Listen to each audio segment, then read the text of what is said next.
Hello guys, SolidWorks টিউটোরিয়ালে আপনাদের সবাইকে স্বাগত। এটি সলিডওয়ার্কস টিউটোরিয়ালের 5th এপিসোড। এই এপিসোডে আমি basic relation error and parallelogram নিয়ে কথা বলবো। তো শুরু করা যাক। আমি গত এপিসোডের প্রজেক্টটি ওপেন করলাম।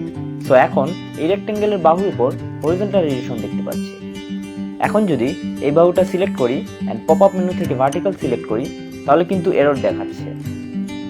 এখানে রেড মার্ক যেটা, সেটা হলো আমাদের সিলেক্ট করা নতুন রিলেশন।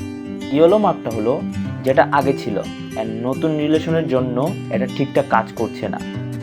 সো অপারেশনটা আন্ডু করে নেই। এক্ষেত্রে নতুন রিলেশন দিতে হলে আগে আমাদের দেখতে হবে এমন রিলেশন আছে কিনা যেটা নতুন রিলেশন দ্বারা এফেক্টেড হয়।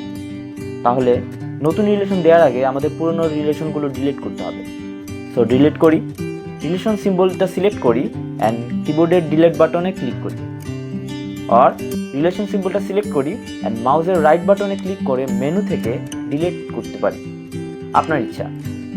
সো এখন আবার লাইনটিতে ভার্টিক্যাল রিলেশন দিই।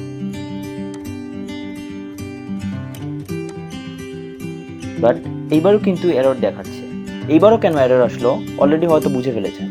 সো এইবারও এরর আসার কারণ হলো, যদি আমরা রেক্টেঙ্গেলের এই লাইনটি ভার্টিক্যাল করি তাহলে কিন্তু এর প্যারালাল লাইন এফেক্টেড হবে, কারণ এই লাইনে হরিজন্টাল রিলেশনও রয়েছে। এক্ষেত্রে বাকি দুটো লাইন এফেক্টেড হবে না, কজ তারা অলরেডি ভার্টিক্যাল রিলেশনে রয়েছে।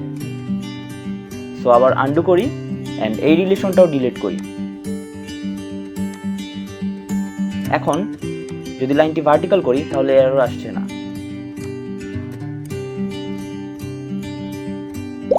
হ্যাঁ, যদিও রেক্টেঙ্গেল শেপটা আর থাকলো না, স্ট্রেট লাইন হয়ে গেল, বাট এই মুহূর্তে মূল উদ্দেশ্য হলো বেসিক রিলেশন এররগুলো কেন হয় সেটা জানা। এই এরর টাইপটা কিন্তু অনেক সিম্পলি বোঝা যাচ্ছে, বাট আপনি যদি সলিডওয়ার্কস লার্নিংয়ের শুরু থেকে এইসব ছোটো ছোটো বিষয় ফোকাস না করেন তাহলে পরবর্তীতে ডিজাইনিংয়ের ক্ষেত্রে ভুল হওয়ার সম্ভাবনা বেশি থাকবে। সো এই বিষয়গুলো মাথায় রাখবেন অ্যান্ড এই ছোটো ছোটো বিষয়গুলো মাথায় রেখে প্র্যাকটিস করলে আরও স্কিল 3D CAD ডিজাইনার হতে পারবেন। বাই দ্য ওয়ে, গত এপিসোডে রেক্টেঙ্গেল টুলসের লাস্ট টুল প্যারালেলোগ্রামটা দেখানো হয়নি, সেটা দেখা যায়। সো আগে অল সিলেক্ট করে ডিলিট করে নিই। অল সিলেক্ট করা ওয়ে হলো Ctrl+A ক্লিক করা আর মাউসের লেফট বাটনে ক্লিক করে ধরে রেখে সবগুলো স্কেচ কভার করা অ্যান্ড ডিলিট। Now parallelogram. এটি ড্র করতে আমাদের 3টি পয়েন্ট সিলেক্ট করতে হবে। একটা জিনিস লক্ষ্য করার মতো যে আগেরগুলোর মতো এটার মিডিল অ্যাঙ্গেল কিন্তু ফিক্স না, 90 ডিগ্রি না। সো আমরা ইচ্ছা মতো অ্যাঙ্গেল দিতে পারি। আজকের এপিসোড সম্পর্কে কোনো প্রশ্ন থাকলে কমেন্ট বক্সে জানাতে পারেন, আর BOLTU ফেসবুক পেজের মাধ্যমেও আপনার প্রশ্ন আমাদের জানাতে পারেন। নিচে ডেসক্রিপশন বক্সে আমাদের ফেসবুক পেজের লিঙ্ক দেওয়া আছে। ভিডিওটি ভালো লাগলে অবশ্যই সাবস্ক্রাইব করতে ভুলবেন না। আজ এতটুকুই। Stay safe.